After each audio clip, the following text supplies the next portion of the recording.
నమస్తే, మీరు చూస్తుంది యువతరంగం. ఇది సమాజ అంతరంగం. నేను మీ సిద్ధు గౌడ్.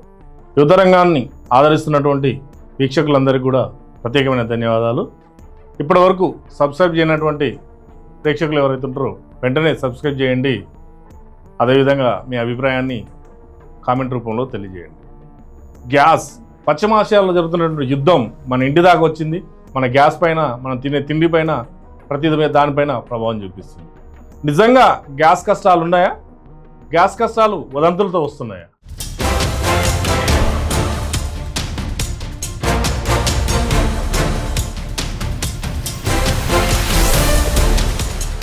కేంద్రం ఏం చెప్తుంది?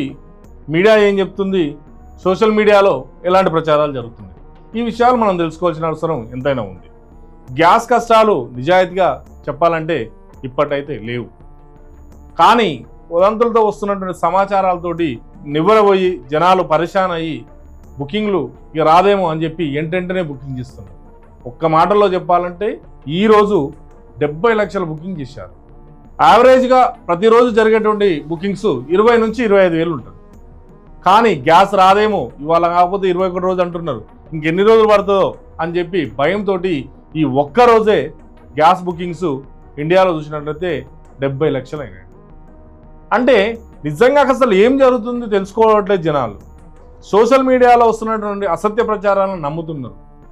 నిజంగా మరి అంత కష్టం ఉందా అని చెప్పి తెలుసుకుంటే మనం చూస్తే నిజానికి వేరే దేశాలకు జరుగుతున్నటువంటి ఇబ్బందులతో చూస్తే భారతదేశానికి తక్కువే. నిన్ననే శివాలి అన్నటువంటి ఒక చమురు నౌక భారతదేశానికి సురక్షితంగా వచ్చింది.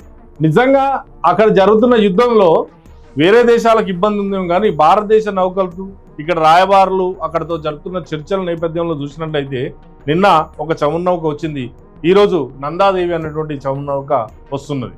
అదేవిధంగా 81,000 టన్నుల క్రూడ్ ఆయిల్తో వస్తున్నటువంటి ఇంకొక నౌక కూడా సిద్ధంగా ఉంది.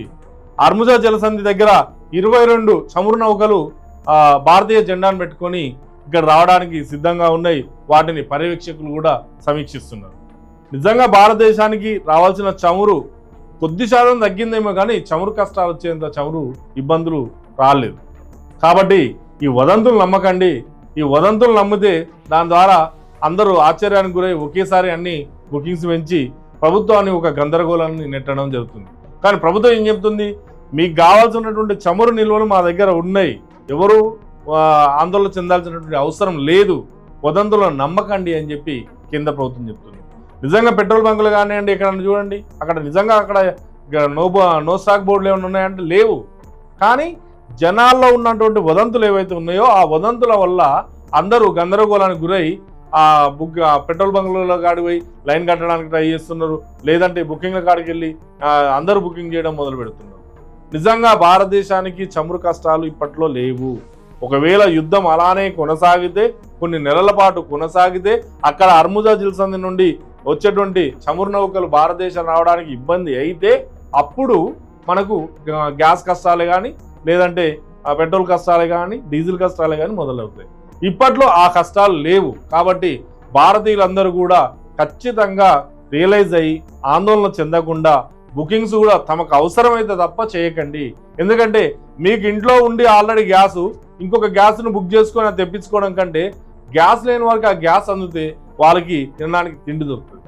కాబట్టి మన వల్ల ఇంకొకరికి నష్టం జరగద్దు, మన వల్ల ఇంకొకరికి మేలు జరగాలి. కాబట్టి మీరంతా ఆలోచించండి, వదంతులను నమ్మకండి. గ్యాస్ కష్టాల గురించి పుకార్లు వస్తున్నాయి, ఆ పుకార్లు ఏవి కూడా నమ్మొద్దు. ఇప్పట్లో గ్యాస్ కష్టాలు లేవు. భారతదేశానికి సరిపడా చమురు నిల్వలన్నీ అందుబాటులో ఉన్నాయి. కేంద్ర ప్రభుత్వమే చెప్పింది.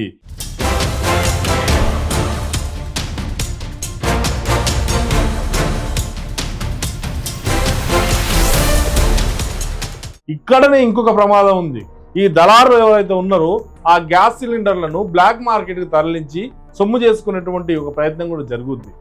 కాబట్టి మనకు లేదు కదా అని చెప్పి మనమే దాన్ని బ్లాక్లో కొని ఎక్కువ డబ్బులు వృధా పెట్టి మన డబ్బును వృధా చేసుకోవడం జరుగుతుంది. అందుకే అధికారులు కూడా ఏం చేస్తారు? ఎవరైతే కృత్రిమ కొరత సృష్టిస్తారో గ్యాస్ సంబంధించి, ఎవరైతే గ్యాస్ ఉన్నా కానీ లేదని చెప్తున్నారో, ఎవరైతే గ్యాస్ సిలిండర్ బ్లాక్ మార్కెట్లో నిల్వ చేస్తున్నారో వాళ్ళందరిపైన రైడ్ చేసి ఇప్పటి వరకు 15,000 సిలిండర్లను పట్టుకోవడం జరిగింది. వారిపైన చర్యలు కూడా తీసుకోవడం జరిగింది. వారిని అలాంటి వదంతులు చేయకుండా, అలాంటి దుశ్చర్యలు చేయకుండా హెచ్చరించడం కూడా జరిగింది. కాబట్టి గ్యాస్ కొరత ఇప్పట్లో లేదు. గ్యాస్ కొరతను నమ్మకండి. గ్యాస్ కొరత అనేది వదంతులు మాత్రమే. భారతీయులందరూ కూడా గ్యాస్ మీద ఎక్కువగా ఆలోచించకండి. మీకు కావాల్సినంత గ్యాస్ను అవసరం మేరకు వాడండి, కాకపోతే పొదుపుగా వాడండి. ఉన్న గ్యాస్ను వృధా చేయకండి. కాబట్టి అందరూ కూడా సమాలోచితంగా ప్రతి విషయాన్ని తెలిస్తే తప్ప దాని గురించి మాట్లాడకండి. తెలియని విషయాన్ని గ్యాస్ కొరత ఉంది అని చెప్పి ఒకరి నుంచి ఈ వదంతులంతా దేశవ్యాప్తం అంతా వ్యాపించి వాళ్ళందరూ ఆ బుకింగ్ చేసుకునే దానికి ముందుకు వస్తున్నారు. కానీ ఆ బుకింగ్ వాళ్ళకి అవసరమా కాదా అది చూడట్లేదు. గ్యాస్ మళ్ళీ రాదేమో, ఇప్పుడే బుక్ చేసుకోవాలి, గ్యాస్ వస్తే ఓకే, గ్యాస్ లేకపోతే ఎలా, ఈ ఆందోళన చెందుతున్నారు. ఈ ఆందోళన అన్నిటికీ కేంద్రం చెప్పేటువంటి సూచనలు, సలహాలు ఏవైతే ఉన్నాయో ఆ సలహాలను పాటించండి. గ్యాస్ కొరత గురించి మర్చిపోండి. గ్యాస్ కొరత లేదు. ఇది ఈరోజు అంశం. మరొక అంశంతో మళ్ళీ కలుద్దాం. అప్పటి వరకు సెలవు. నమస్తే.